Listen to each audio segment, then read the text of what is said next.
నంద్యాల జిల్లా నంద్యాలలో ఉద్రిక్తత నెలకొంది. ఎమ్మెల్యే శిల్పా రవి ఫ్యామిలీపై వైసీపీ జెడ్పీటీసీ గోకుల కృష్ణారెడ్డి తిరుగుబాటు మొదలుపెట్టారు. ఈ మేరకు స్థానికుల ఆత్మగౌరవాన్ని కాపాడాలంటూ కృష్ణారెడ్డి పాదయాత్ర చేపట్టగా పోలీసులు అడ్డుకున్నారు. దీంతో ఆఫీస్ వద్ద గోకుల కృష్ణారెడ్డి నిరసన దీక్ష ప్రారంభించారు. కృష్ణారెడ్డి ఆఫీస్ వద్దకు పెద్ద ఎత్తున అభిమానులు చేరుకున్నారు. తనను అడ్డుకోవడం ఎవరి తరం కాదని కబడ్దార్ బిడ్డ అంటూ హెచ్చరించారు. ముఖ్య ఉద్దేశం మీకు అందరికీ తెలిసిందే. నేను నిన్న ప్రెస్ మీట్ అయ్యడం జరిగింది. ఈరోజు స్థానికేతలు మా మీద పగబట్టి, పాపం పోలీస్ వారిది ఏం తప్పు లేదు, వాళ్ళపైన ప్రెషర్ తెచ్చి ఆపండి ఆపండి ఆపండి. ఏంది ఆపేది? సునామీని ఆపగలుస్తారా? సునామీని ఆపగలుస్తారా?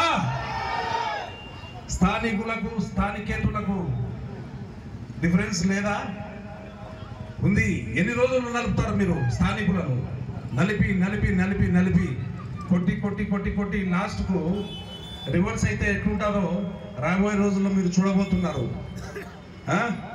మీరు చేసే ప్రతి ఒక్క దానికి మేము వత్తాసు పలుకుంటే ఇన్ని రోజులు మీ కుటుంబాన్ని మేము మోసి మోసి ఈరోజు మేమంటే మాకు ఫోన్లు చేసి బెదిరియడాలు.